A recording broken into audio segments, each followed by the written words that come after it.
Nous saluons tous les saints, bénissons encore l'Éternel, notre Dieu, qui nous dispose encore afin de pouvoir partager sa parole.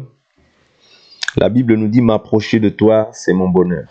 Et un jour dans tes parvis vaut mieux que 1000 ailleurs. » Voilà pourquoi nous sommes encore dans la joie de pouvoir partager cette parole. Et nous prions que l'Éternel, Dieu, nous assiste, nous conduise durant ce partage. Donc nous poursuivons notre partage et ce sera la dernière partie aujourd'hui sur le thème que nous avions intitulé « Les 3 types d'hommes ». Nous avons essayé de voir premièrement l'homme spirituel, l'homme charnel. Et aujourd'hui, nous allons beaucoup plus nous épancher sur l'homme naturel, ou autrement dit animal. Ouais, on appelle aussi l'homme naturel. Ouais. Donc, quand on parle de l'homme naturel, on parle de l'homme qui est dépourvu du Saint-Esprit, d'une personne qui n'est pas en communion avec Dieu. Autrement dit, qui est sous la domination, sous la puissance du malin. Ok? Donc, autrement dit, dans le langage courant, on appelle païen. Ok? Donc ça, c'est simplement pour préciser qui nous avons vu l'homme spirituel.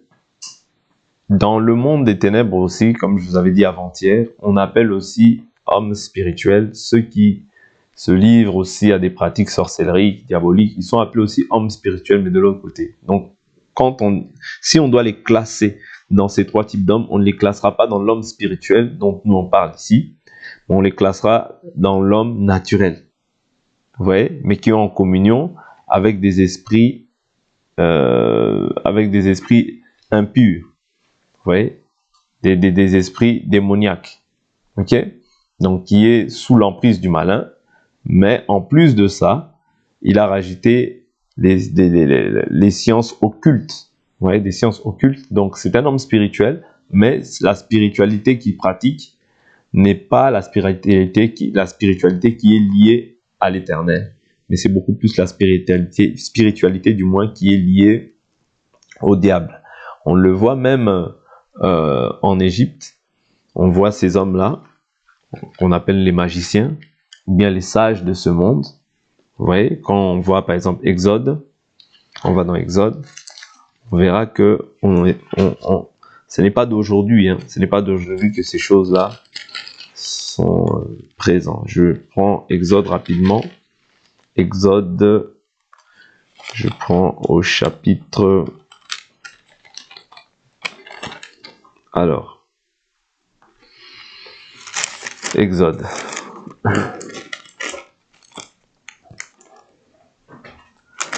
Lorsque Moïse faisait un miracle, on voyait qu'aussi Pharaon appelait aussi les sorciers, les magiciens. Vous voyez, je suis dans Exode chapitre 7. Je prends à partir du verset 8.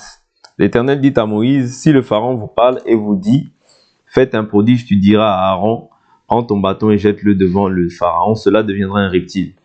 Moïse se rendit avec Aaron auprès du Pharaon et ils agirent comme l'Éternel l'avait ordonné. Aaron jeta son bâton devant le Pharaon et devant ses serviteurs et cela devint un reptile. Mais le Pharaon appela des sages et des sorciers et les magiciens d'Égypte. Eux aussi en firent autant par leurs pratiques occultes. Vous voyez, on parle des sages, des sorciers et des magiciens. Vous voyez, c'est-à-dire que eux aussi, ils avaient en eux le pouvoir de pouvoir faire des pratiques occultes. C'est-à-dire qu'ils en firent autant que ce qu'avait fait Moïse. Mais Moïse, c'était par la puissance de Dieu. Vous voyez, voilà pourquoi je vous dis toujours que quelqu'un qui croit par rapport au miracle, c'est dangereux. Parce que notre foi n'est pas basée sur les miracles. Les miracles accompagnent la foi. Au préalable, c'est la foi, c'est l'enseignement. Ouais. Mais les miracles, même si on voit un miracle, mais ce n'est pas le miracle qui précède l'enseignement. C'est l'enseignement qui précède le miracle. Ok? C'est très important. Parce qu'à plusieurs reprises, les magiciens aussi en firent autant par leurs pratiques occultes. On peut le voir aussi au verset 22. Moïse, lorsqu'il a fait un miracle, les magiciens aussi ont fait le miracle. Donc, c'est simplement pour nous faire comprendre que dans ce cadre-là, ce sont des hommes spirituels qui possèdent en eux le pouvoir, des pouvoirs occultes, mais qui ne sont pas désignés selon les critères que nous avons dit, parce que nous avons parlé premièrement de l'homme spirituel. Ici, il s'agit des hommes spirituels, mais dans le côté occulte. Donc nous les classons même pas dans les hommes charnels, mais dans les hommes animaux ou dans les hommes naturels. Vous voyez, parce que pour être homme spirituel ou homme charnel, il faut être revêtu de Christ. Vous voyez, revêtu de Christ. Nous avions vu que l'homme charnel, lui, c'est celui qui aime bien qu'il est revêtu de Christ. Il est maître de tout, mais il est encore un enfant. C'est-à-dire, il n'a pas encore la connaissance des choses de Dieu. Donc, il est facilement emporté par tous les vents de doctrine. Ok? Mais l'homme spirituel, c'est celui qui est maître de tout. C'est celui qui est revêtu de Christ. C'est celui qui ne marche plus selon ses désirs, mais qui a mis un terme à lui-même pour pouvoir maintenant suivre Jésus. Mais l'homme naturel, c'est celui qui n'a pas Jésus. Ouais, celui qui n'a pas Jésus. Et pour lui, les choses de Dieu, c'est une folie. Ouais. Lorsqu'on va dans le livre de 1 Corinthiens, 1 Corinthiens,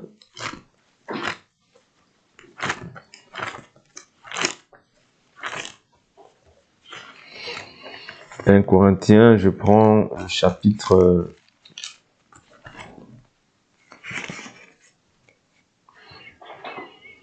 1 Corinthiens, je prends à partir du chapitre 2, même 1, je prends le chapitre 1, le verset 17. Car Christ ne m'a pas envoyé pour baptiser, mais pour annoncer l'évangile, et cela sans la sagesse du langage, afin que la croix du Christ ne soit pas rendue vaine. Car la parole de la croix est folie pour ceux qui périssent. Qui est-ce qui périt? C'est l'homme naturel. C'est l'homme qui ne croit pas. Dieu a tant aimé le monde qu'il a donné son Fils unique afin que quiconque croit en lui ne périsse point, mais qu'il ait la vie éternelle. Ok? Donc, ici, il dit, donc c'est une folie pour qui? Pour ceux qui périssent. Mais pour nous qui sommes sauvés, vous voyez, c'est-à-dire le croyant est sauvé. Elle est puissance de Dieu. Vous voyez? Donc, c'est ça. C'est-à-dire que maintenant, Dieu dit quoi au verset 19? Il dit, aussi est-il écrit, je détruirai la sagesse des sages et j'anéantirai l'intelligence des intelligents. Où est le sage? Où est le siècle? Où est le scribe? Où est le contestataire de ce siècle? Dieu n'a-t-il pas frappé de folie la sagesse du monde? Car puisque le monde, avec sa sagesse, n'a pas connu Dieu dans la sagesse de Dieu, il a plu à Dieu de sauver les croyants par la folie de la prédication. Oui. Le monde, avec sa sagesse, n'a pas connu Dieu dans la sagesse de Dieu. Il a plu à Dieu de sauver les croyants par la folie de la prédication. Donc, toi et moi qui avons cru, nous sommes sauvés. On ne te dise pas, oh non, peut-être, non, tu es sauvé. Quand tu crois, tu es sauvé. C'est ça l'évangile que Paul a prêché. Maintenant, il dit, les Juifs demandent des miracles, les Grecs cherchent la sagesse. Nous prêchons Christ crucifié. Scandale pour les Juifs et folie pour les païens. Mais pour un Juif, l'œuvre de la croix, c'est un scandale. Mais pour les païens, voilà. Pour les Juifs, c'est un scandale. Mais pour les païens, c'est une folie. Ouais. De dire que Dieu est venu dans la chair, qu'il est mort. Ouais. Dieu est venu dans la chair. Enfin, Dieu s'est manifesté en chair et qu'il a versé son sang pour racheter l'être humain qui était dans le péché. Pour ceux qui ne sont pas réconciliés avec Dieu, c'est une folie. Mais pour les Juifs, l'œuvre de la croix, c'est un scandale. Ok?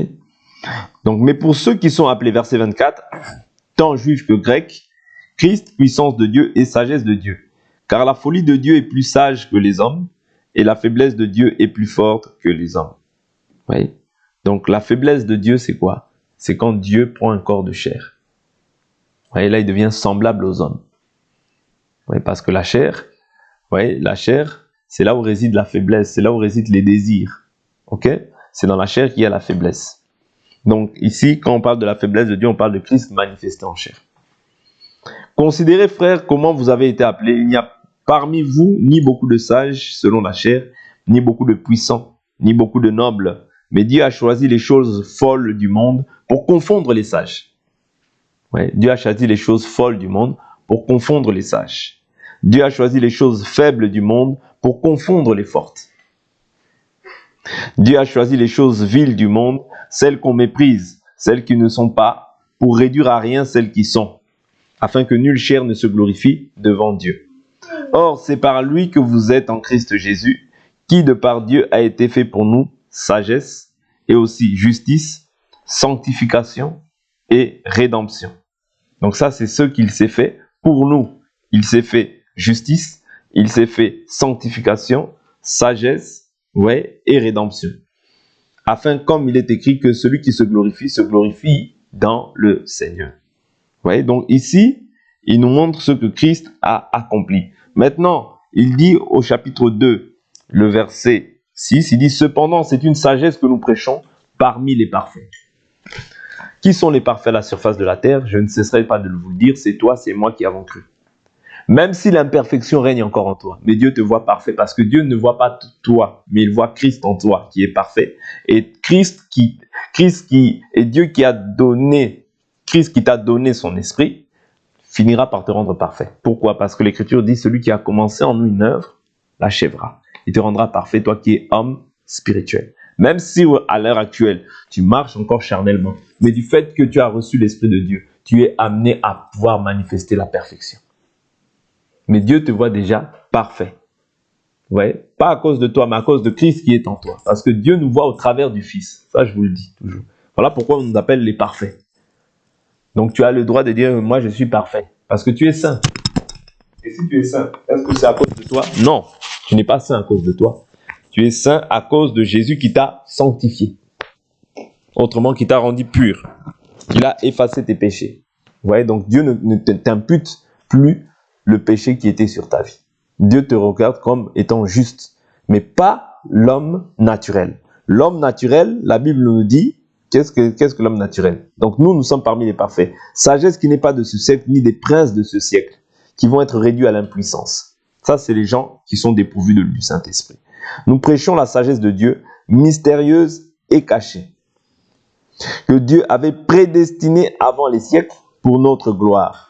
Aucun des princes de ce siècle ne l'a connu, car s'il l'avait connu, il n'aurait pas crucifié le Seigneur de gloire. C'est par là que nous croyons que les gens qui sont élevés en dignité, c'est rare qu'ils croient. Tous ceux que vous voyez même qui disent Jésus à la télé, mais qui ont des postes de président de la République, ils ne croient pas au vrai Jésus. Ils ne croient pas au vrai Jésus. Regardez toujours les Jésus auxquels ils croient. Ils ne croient pas au vrai Jésus. Quand tu vois un président qui dit « Oh, moi je suis chrétien », regarde bien. Il ne croit pas au véritable Jésus.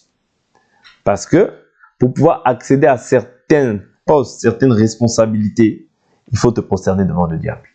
Tu ne peux pas être à la fois avec le diable et à la fois avec Dieu. Donc ne soyons pas séduits parce que ça c'est une séduction aussi qui est répandue à la face de la terre. Oh mais tel président c'est un chrétien. Tu ne peux pas être président et être chrétien à la fois. Ça n'existe pas. Parce que les sages de ce monde, les riches de ce monde, généralement, selon que la Bible nous dit, il dit quoi ici? Qu'est-ce que nous avons dit?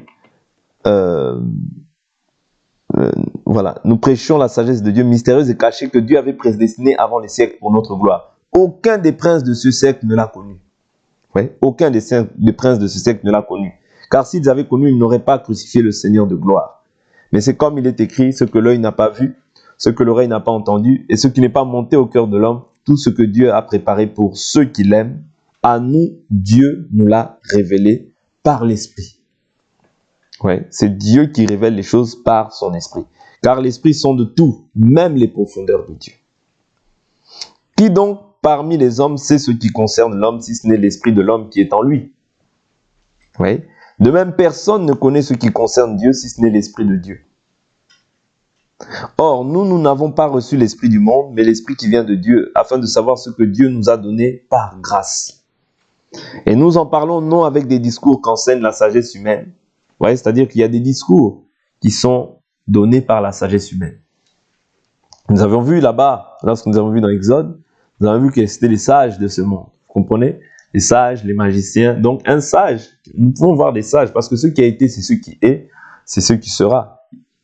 Dans dans les temps actuels, il y a toujours les sages de ce monde. Il y a toujours des magiciens et des sorciers qui existent.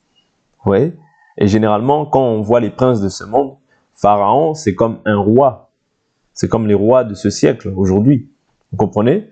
Donc là, on l'appelait Pharaon, mais les rois de la terre, vous voyez, les présidents de la terre aussi, ils sont à l'image de Pharaon, parce que le monde entier est sous la puissance du malin. Okay? Qu'on ne vous trompe pas.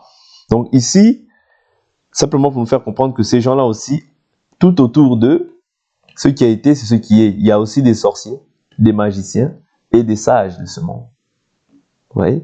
Donc, avançons, il dit, et nous en parlons non avec des discours qu'enseigne la sagesse humaine, mais ceux qu'enseigne l'esprit, en expliquant les réalités spirituelles à des hommes spirituels. C'est-à-dire, l'homme spirituel, on lui explique les réalités spirituelles. Mais, il dit quoi? Mais l'homme naturel, verset 14, ne reçoit pas les choses de l'Esprit de Dieu. Voilà pourquoi quand tu vas parler à une personne qui n'est pas convertie de cette parole, pour lui, il va commencer à te haïr au bout d'un moment. Parce que les Égyptiens ont en horreur de manger à la table des Hébreux. Ouais, là, ce que nous sommes en train de faire, c'est toute une nourriture que nous sommes en train de partager. Voilà pourquoi on dit on va partager. Parce que cette parole-là, c'est la nourriture de l'âme, mais des Hébreux, pas des Égyptiens. Pourquoi ils ont en horreur? Parce que voilà pourquoi il dit que l'homme naturel ne reçoit pas. C'est inutile de prendre la parole de Dieu, de prêcher à longueur de journée à un converti. Tu vas te fatiguer et il va s'énerver contre toi au bout d'un moment. Pourquoi? Parce que la nature qui est en lui ne lui permet pas de recevoir les choses de l'esprit. C'est pour ça que quand tu parles à des gens qui sont charnels, tu vas voir 2, 3, 10 minutes, ils commencent à dormir. Pourquoi? C'est spirituel, ces choses-là. Comme ces choses-là se font dans le spirituel, il faut aussi que la personne soit revêtue du Saint-Esprit pour pouvoir recevoir cette parole. Vous comprenez? Mais une personne naturelle comme ça, en parlant, qui n'est pas revêtue de l'Esprit de Christ, ouais, facilement il va s'endormir. Ouais, facilement il s'endort. Pourquoi? Parce que cette chair-là, ce qui est chair est chair, ce qui est esprit est esprit. C'est-à-dire que la chair s'affectionne aux choses de la chair. Voilà pourquoi la Bible nous dit que ceux qui marchent par la chair ont les tendances de la chair. Mais ceux qui marchent par l'esprit ont les tendances de l'esprit. Avoir les tendances de l'esprit, c'est la vie. Avoir les tendances de la chair, c'est la mort. Vous comprenez? C'est-à-dire que quand tu marches par la chair, tu as aussi les tendances de la chair. Quand on va te parler de cette parole, arrête. Vous voyez, arrête. Tu arrêtes. Vous voyez? La personne peut se fâcher contre toi. Pourquoi? Parce qu'elle n'est pas revêtue, parce qu'elle n'est pas éclairée. Et il ne peut pas recevoir, parce que dès lors où tu lui parles de ça, il est dérangé dans son fort intérieur. C'est ça l'homme naturel. À moins que cette personne soit prédestinée au salut. Ouais, tu verras qu'il y a une personne qui aime les choses de Dieu, mais ce n'est pas encore son temps. Ouais, tu peux voir des fois une personne qui aime les choses de Dieu, qui aime écouter. Ouais, mais ce n'est pas encore son temps. Mais tu sens que cette personne, quand tu lui parles, elle se sent un peu captivée. C'est certainement peut-être une personne qui, dans le temps, par la suite des temps, servira Dieu. Mais il y a un temps aussi fixé à toute chose. Mais nous ne pouvons pas commencer à dire, oh, celui-là, celui-là. Non. Parce que nous ne savons pas ce que Dieu peut faire. Donc nous semons. Nous sommes des semeurs. Nous semons partout où nous voyons. Parce que la volonté de Dieu, c'est que tous les hommes soient sauvés. Moi, je ne peux pas savoir à l'avance qui sera sauvé et qui ne le sera pas. Moi, je sème, tu sèmes la parole. Et si Dieu touche le cœur de cette personne viendra au Seigneur. Vous comprenez? Donc là, moi, je dis ça en fait d'une manière, de manière à vous faire comprendre pourquoi l'homme naturel ne peut pas recevoir les choses de l'esprit. Mais nous ne pouvons pas commencer à nous dire, de toute manière, cette personne-là, je vois que quand je lui parle, elle n'écoute jamais, donc laisse tomber, ça ne sert à rien. Non, toi, tu dois toujours, la Bible nous dit en toute occasion, favorable ou non, prêche, reprend, insiste, car il arrivera un temps où les gens ne supporteront plus la saine doctrine. Vous voyez? Donc, c'est ça. C'est-à-dire que l'homme naturel, lui, ne peut pas recevoir, parce qu'il n'est pas revêtu. Oui. Il n'est pas revêtu de l'esprit de Christ. Oui. Donc, du fait que tu ne sois pas revêtu, parce que le revêtement, c'est ça qui te permet de pouvoir capter, de pouvoir comprendre. Parce que même si nous ne serons pas revêtus, 5-10 minutes, ça aurait été trop. C'est bon, je suis fatigué. Mais du fait que tu es revêtu de Christ, Christ ouvre ton entendement. Christ fait en sorte que ton cœur s'attache davantage à cette parole. Souvenez-vous, Lydie, Dieu ouvrit son cœur, Dieu, je prends Acte 16, je crois, qui parle de ça. Dieu ouvrit son cœur pour qu'elle s'attache aux paroles que Paul disait. Vous voyez, c'est-à-dire que c'est une disposition qu'il faut avoir. Ce n'est pas l'imposition, la parole.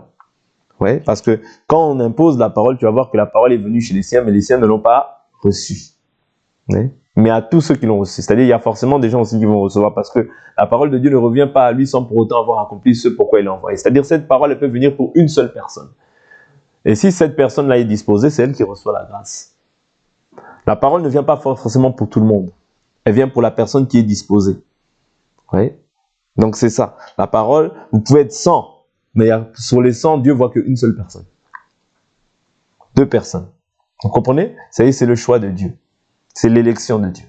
C'est le dessein de Dieu. C'est l'arrêt de Dieu. Ouais, nous, on ne peut pas décider qui va faire ça. Non. Si Dieu envoie cette parole, il peut y avoir 100, 1000 personnes. Mais s'il y a 10 personnes que Dieu veut sauver, il en sauvera 10. Vous comprenez? Donc, ce n'est pas la quantité qui compte, mais c'est c'est-à-dire les personnes qui sont disposées à pouvoir recevoir cette parole et qui porteront du fruit par la suite. Quand on voit Lydie, j'avais dit, vous voyez, dans Acte 16, je crois, Acte 16, voilà, c'est le Seigneur, Acte 16, 14, il dit, il y avait une femme craignant Dieu du nom de Lydie, marchande de pourpre de la ville de Thyatire. Elle écoutait et le Seigneur lui ouvrit le cœur pour qu'elle s'attache à ce que disait Paul. Le problème, c'est que Dieu puisse t'ouvrir le cœur. Parce que cette parole, on peut te l'annoncer 5-10 minutes, ça va être trop. Mais l'homme naturel, comme je dis, lui, vous voyez, comme il n'est pas disposé à recevoir ces choses-là, vous voyez, Dieu ne peut pas ouvrir son cœur parce qu'il n'est pas disposé. Vous voyez, c'est-à-dire qu'il ne reçoit pas les choses de l'Esprit de Dieu, car elles sont une folie pour lui. Parce que quand tu prends les choses de Dieu pour une folie, en réalité, tu méprises Dieu. Ouais, tu méprises Dieu. Tu n'as pas d'estime pour Dieu. Une réelle estime pour Dieu. Vous comprenez? Parce que tu prends ces choses-là comme étant une folie. Et la Bible dit, et il ne peut les connaître parce que c'est spirituellement qu'on en juge. Ouais. C'est spirituellement qu'on en juge. Or, quand on parle de spirituellement qu'on en juge, il faut que tu sois au préalable revêtu du Saint-Esprit pour pouvoir juger. Comment est-ce que tu vas juger, toi qui n'es pas encore revêtu de l'Esprit? C'est pas possible. Pour juger, il faut au préalable que Dieu te baptise du Saint-Esprit. Oui. Parce que si quelqu'un n'a pas l'Esprit de Christ, il ne lui appartient pas. Ok? L'homme spirituel, au contraire, juge de tout et il n'est lui-même jugé par personne. Ça, c'est l'homme spirituel. Oui. Mais l'homme naturel, lui, ne reçoit pas. Il ne reçoit pas. C'est-à-dire que tu viens l'embêter plus qu'autre chose, en fait, quand tu lui parles des choses de Dieu. Ouais. Voilà pourquoi dès lors, des fois où ça, c'est simplement pour vous mettre aussi en situation. Lorsque vous serez dans ces situations-là et que vous serez amené à pouvoir parler à des personnes, vous comprendrez que dès lors où vous allez parler des choses de Dieu, hey, il commence. Hey, il vient encore avec son truc de Dieu. Pourquoi? Parce qu'il ne reçoit pas. Vous voyez? Il ne reçoit pas. C'est-à-dire la lumière vient, mais les siens ne l'ont pas reçu. Vous voyez? Mais à tous ceux qui l'ont reçu. C'est-à-dire qu'il y a le mais. C'est-à-dire le mais là, vient pour ceux qui seront disposés, pas pour tout le monde. Ouais. Donc, sinon, les hommes charnels, ou bien les gens dépourvus de l'esprit, quel genre d'église ils aimeront? Les églises où large est la porte qui mène à la perdition. Il y en a beaucoup qui entrent par là. C'est-à-dire qu'ils aimeront parler de Jésus. Ils aiment parler de Jésus. Ah, Jésus est bon, Jésus est bon. Ah, tu vas aller aux États-Unis, oui, tu vas progresser. Ma sœur, je vois que demain tu iras en Australie, tu auras un poste à 10 000. Oui, amen, amen. C'est-à-dire, ils aiment le mensonge. Ils aiment qu'on flatte leur ego. Mais quand tu vas leur dire, repens-toi, abandonne ci, abandonne ça, l'homme naturel ne reçoit pas. Ouais, parce qu'il y a des gens dans leur fort intérieur, ils aiment les choses de Dieu, mais ils n'aiment pas Dieu. Je ne sais pas si vous comprenez.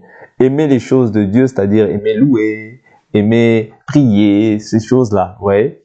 Mais même s'ils prient dans le désordre, même s'ils ne prient pas dans la volonté de Dieu, mais ils n'aiment pas Dieu. Parce que aimer Dieu, c'est garder ses commandements. On est d'accord? Dieu, c'est sa parole. C'est-à-dire quand tu n'aimes pas la parole, tu n'aimes pas Dieu. Quand tu n'aimes pas la vérité, tu n'aimes pas Dieu.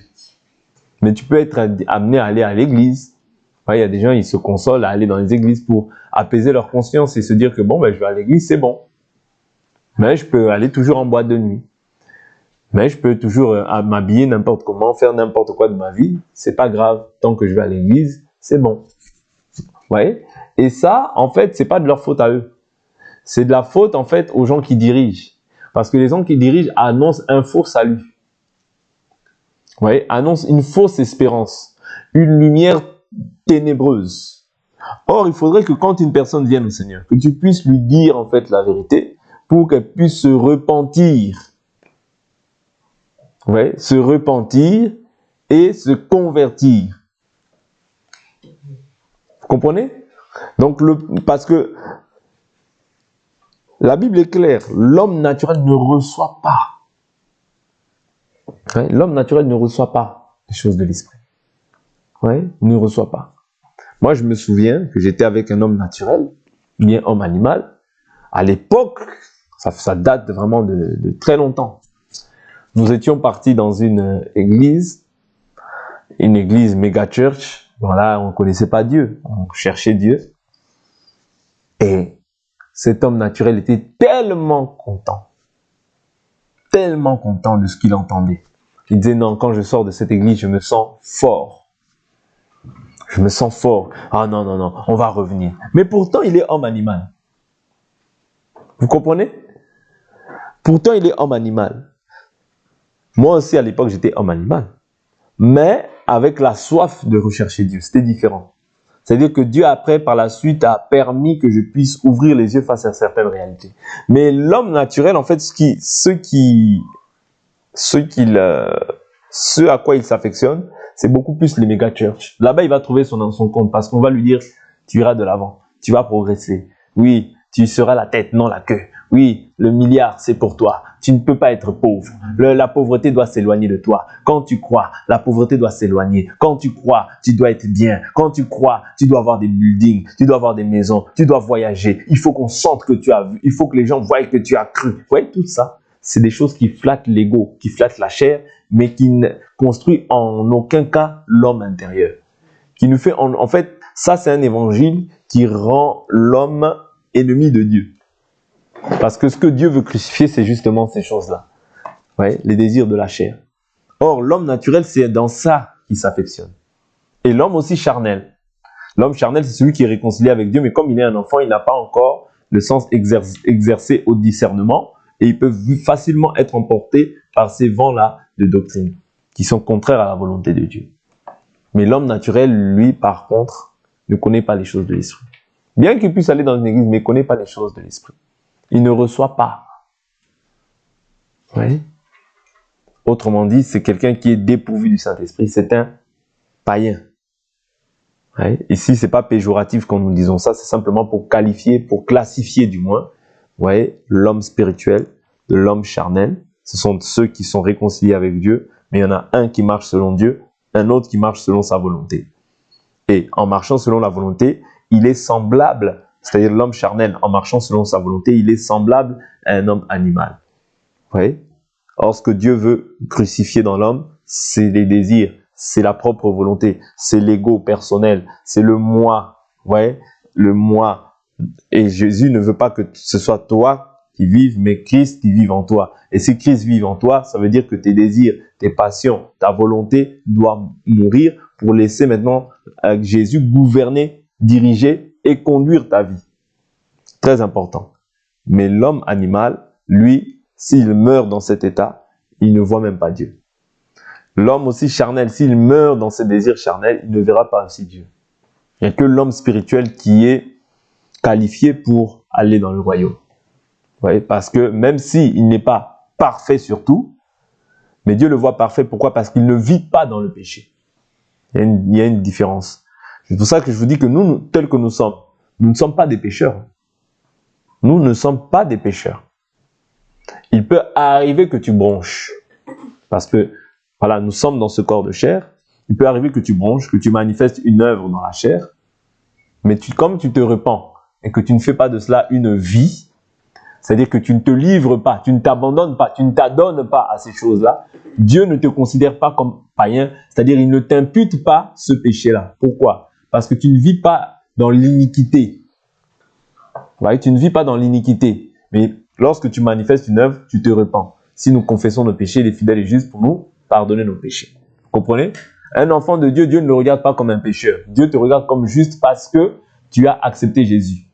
Parce que tu es en Jésus. Et quand tu confesses, le sang de Christ te pardonne et Dieu ne voit plus ton péché. C'est-à-dire, il voit Christ en toi. Parce qu'il voit le Fils en toi. Celui qui a le Fils a la vie. Celui qui n'a pas le Fils n'a pas la vie. Vous comprenez? Tu n'es pas un pécheur.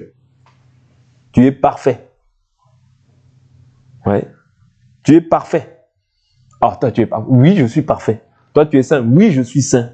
C'est ma nouvelle identité. C'est ma nouvelle nature. Ouais. Je suis imparfait. À la surface de la terre, si les gens veulent voir la perfection, il faut qu'ils viennent nous voir. Il faut qu'ils viennent nous voir. On va leur montrer comment est-ce qu'on doit être parfait.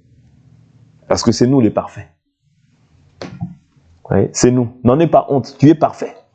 À cause de Jésus qui est en toi. Ouais. C'est ça ton identité. C'est ça la nouvelle nature que tu as. C'est ça être homme spirituel. À moins que tu penses que tu es charnel. Si tu es charnel, oui, là, je peux comprendre que tu n'es pas parfait. Parce que toi, quand on te voit, toi et le païen, il n'y a pas de différence. Tu es semblable à un esclave selon Galates chapitre 4. L'héritier, tant qu'il est un enfant, ne diffère en rien d'un esclave, quoi qu'il soit maître de tout. Tu es maître de tout, mais tu t'ignores en fait. Ouais. C'est comme quelqu'un qui dort dehors, mais son père lui a laissé un héritage, un grand héritage. Mais lui, il dort dehors, ne sachant pas qu'il a un héritage. Mais le jour où il prend conscience qu'il a un héritage, mais il arrête de dormir dehors, il va récupérer son héritage. Vous comprenez? C'est ça l'esclave. C'est ça l'homme charnel. C'est-à-dire il n'est pas conscient en fait des bénéfices qu'il a en Christ. Mais quand quelqu'un comprend les bénéfices qu'il a en Christ, il quitte l'état charnel pour rentrer dans l'homme spirituel. Ouais. Mais l'homme animal, pour lui, tant qu'il n'est pas réconcilié avec Dieu, il est toujours ennemi de Dieu. Ouais. Il est ennemi de Dieu. L'homme charnel aussi, en demeurant dans cet état, il demeure aussi ennemi de Dieu. Parce que s'il meurt dans cet état-là, ouais, il sera éloigné du Seigneur. Parce que ce que Dieu veut détruire dans l'homme, c'est la chair. Voilà pourquoi même sous la loi, qu'est-ce qu'on faisait? On pratiquait la circoncision. C'est quoi la circoncision? C'est la chair, non? On coupe la chair. Ouais, on coupe la chair. Quand on coupe la chair, ça fait mal. Hein? Ça fait très mal. On te coupe la chair, ça fait mal. Moi, j'ai vu, parce que dans la chair, comme ça, mon père a circoncis les gens. Oui, il a circoncis les gens. J'ai vu un jour un homme de 14 ans qui est venu se faire circoncire. Il faut voir les cris. Donc, dans la chair, comme ça, quand on te coupe, ça fait mal. C'est pour ça que quand quelqu'un vient à Christ et c'est-à-dire qu'on lui dit d'abandonner certaines choses, ça fait mal. Quand on lui dit certaines vérités, c'est une épée. Vous comprenez? C'est une épée qui vient séparer quoi? Moelle, jointure, âme, esprit. Vous comprenez? C'est une épée, cette parole. Mais c'est pour ton bien. C'est-à-dire que plus tard, ça produira du bon fruit. Vous voyez? Mais au début, ça doit faire mal. Quand on te dit déjà abandonne ça. Vous savez, la circoncision, quand on te coupe, ça fait mal. Vous voyez? Et qu'est-ce qui a été pendu au bois? C'est la chair de Jésus. Simplement pour nous faire comprendre que Dieu veut crucifier des désirs qui sont dans la chair. Pour que tu ne fasses plus attention à tout ce qui est lié à la chair, mais que tu traites beaucoup plus l'homme qui est intérieur, afin que Dieu soit glorifié dans ta vie. Je vous assure, une fois que tu en as fini avec le péché, une fois que tu en as fini avec les désirs de la chair, c'est bon, tu es libre. Mais tant que tu es encore animé par les passions et les désirs de la chair, tu demeures encore esclave de ci, esclave de ça. Dieu nous a appelés à la liberté. Ne faites pas de cette liberté un prétexte pour vivre dans le libertinage. Ici, je ne parle pas de l'homme naturel, ni animal. Parce que l'homme naturel et l'homme animal, c'est la même chose.